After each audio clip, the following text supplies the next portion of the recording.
ይህ መልእክት የሚተላለፈው ከአራት አይነ ማህበረሰብ ነው። የዛሬው መልእክታችንን ልክ እንደ ወትሮው አምላክን በማመስገን እንጀምራለን። ይህን ሁሉ ጸጋ የሰጠንን አምላክ በማመስገን እንጀምራለን። ጸጋው ሰፊ ነው። ጸጋው በጣም ሰፊ ነው። በእኛ ግምት ለእኛ የተሰጠን ጸጋ ለማንም አልተሰጠም። በይበልጥ እዚህ ሀገር ውስጥ ለእኛ የተሰጠው ጸጋ ለማንም እንዳልተሰጠ እርግጠኛ የሆንበት ምክንያቱ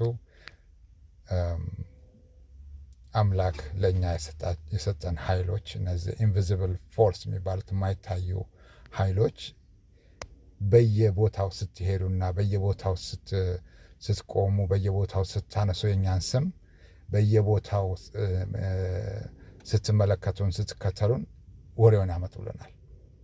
ወሬውን በቀጥታ ነው የሚያመጡልን እና በየቦታው እናንተ ስትከተሉን ሆነ ስትመለከቱን ስትከታተሉን በየቆምንበት ቦታ ወሬውን ሲያመጡልን በጣም ይገርመናል።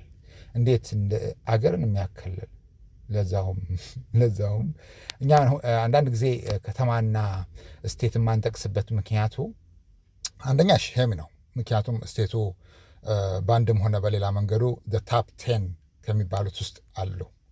ሲቲው ደግሞ ያው እንግዲህ በዓለም ደረጃ የታወቀ ነው። እኛ አይደለም ጆርጅ ፍሎይድን እየገደል ነው። እና አንዳንድ ጊዜ ትንሽ ግራ ስለሚገባን ስቴትና ሲቲውን አንጠቅስም። ምክንያቱም አንድ አይነት ነው ብለን ነው የምናስበው። ግን ያም ሆነ ይህም በዚች ሀገር ላይ እንደኛ አይነት ሰው አሜሪካን አይታታቅም። አሜሪካን እንደኛ አይነት ሰው አይታታቅም። ምክንያቱም ደግሞ ጸጋው በጣም ሰፊ የሆነው አምላክ ለእኛ የሰጠን ጸጋ አገሪቱ ከምትታወቅበት ቴክኖሎጂ የበለጠ ነው የሰጠን። ያ ማለት ያለ ቴክኖሎጂ ማዳመጥ እንድንችል፣ ያለ ቴክኖሎጂ መመልከት እንደምንችል፣ ያለ ቴክኖሎጂ መከታተል እንደምንችል፣ ያለ ቴክኖሎጂ አንዳንድ ነገሮችን ሳይመጡ ሳይሆኑ በፊት ማወቅ እንደምንችል ፈጣሪ ይህን ጸጋ ሰጠን። ይሄ የፈጣሪ ጸጋ ነው። ከኛ ከራሳችን ያመጣ ነው አይደለም። አምላክ በተለያየ ዘመን የተለያየ ቦታ ሰዎችን ሲልክ ያ ማህበረሰብ ወይም ያ ህዝብ ከሚታወቅበት በላይ አድርጎ ጸጋዎችን ይሰጣል። ለምሳሌ ሙሴን ብናይ በፈርዖን ዘመን በማጂክ ይታወቁ ስለነበረ የእነሱ ማጂክ የሚያስከነዳ ወይም የሚያስንቅ ነገር ነው የሰጣቸው ለተከበሩት ለሙሳ ለፈጣሪ ባሪያ ለተከበሩት ሙሳ የፈጣሪ ሰላም በሳቸው ላይ ውረድና ለሳቸው የተሰጠው ጸጋ ያንን የሚያመለክት ነበር። ለኢሳም ወይም ለክርስቶስ የተሰጠው ደግሞ እንደዛ ነው። በዛን ዘመን የነበሩት የእስራኤል ሰዎች ጥበብ የተሞላው የመድኃኒት ቅመማ እና ማሻል ምናምን የተካኑ ነበሩ እና ያንን የሚያስንቅ ነው። እናንተ አከማችሁ የምታድነው እኛ የኔ ባሪያ በመዳሰስ ያድናል። የበሽተኛ ማዳን ብቻ ሳይሆን ለምጻምን ይፈውሳል፣ የሞትን ይቀሰቅሳል፣ አይነ ስውርን ያበራል ብሎ ላከ እና ምን ለማለት ነው? በአንድም ሆነ በሌላ መንገዱ ፈጣሪ አንዳንድ የራሱን ባሪያዎች ሰው ሲልክ ያ ማህበረሰብ ከሚታወቅበት የበለጠ ነገር ሰጥቶ ነው የሚልከው።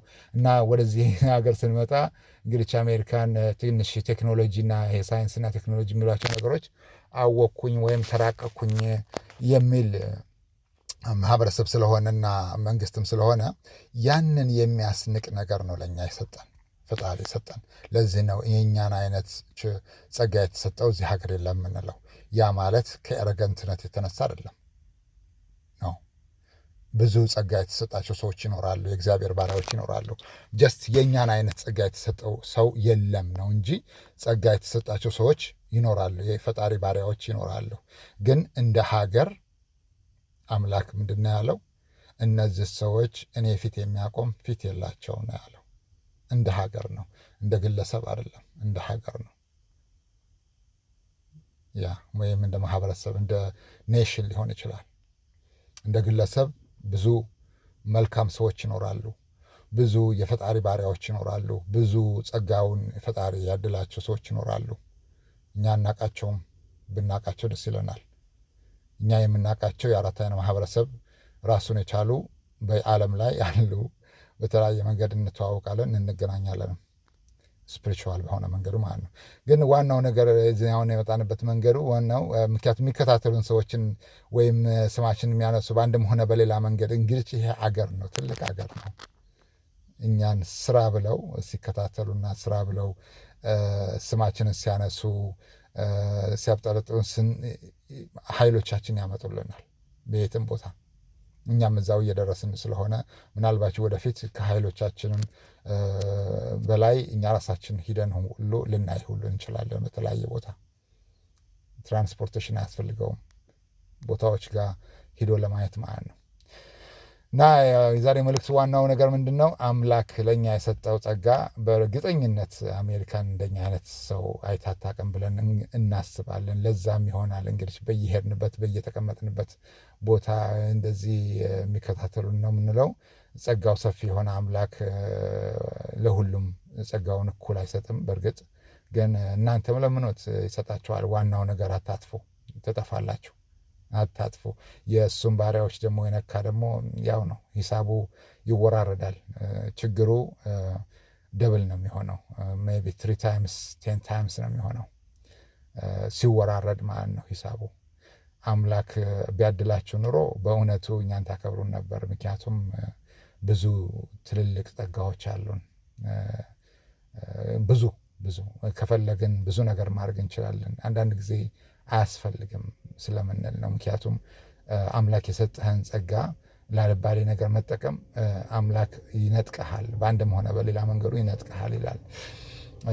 መንጠቁ ወዳው ሳይሆን ግን ያ የፈጣሪ ባሪያዎች ሁሌም ቢሆን እዝነት ሊኖራቸው ይገባል ይላል። አንዳንድ ጊዜ አንዳንድ ነቢያቶች እዝነት ከውስጣቸው ይጠፋል። ምክንያቱ ደግሞ እነዛ ህዝቦች ከሚያደርጉት ጥፋት የተነሳ ከሚያደርጉት መከራ ችግር የተነሳ ከሚያደርጉት በጣም አስቀያሚ ወንጀል የተነሳ እዝነት በእነሱ ላይ አይኖራቸውም እና አምላክን ለምነው እንዲያጠፏቸው ይለምናሉ። ልክ ኖህ እንዳደረገው ወይም ሉጥ እንዳደረገው ወይም ሌሎችም የፈጣሪ ባሪያዎች ያንን ህዝብ እንዲያጠፋላቸው እንዳደረጉት ማለት ነው ይጋር። ስለዚህ ዋናው ምክራችን ምንድን ነው? ተው፣ ዶንት አንደርስቲሜት the power of God, don't underestimate the protection of God. If you are lucky, you really want us to bless you.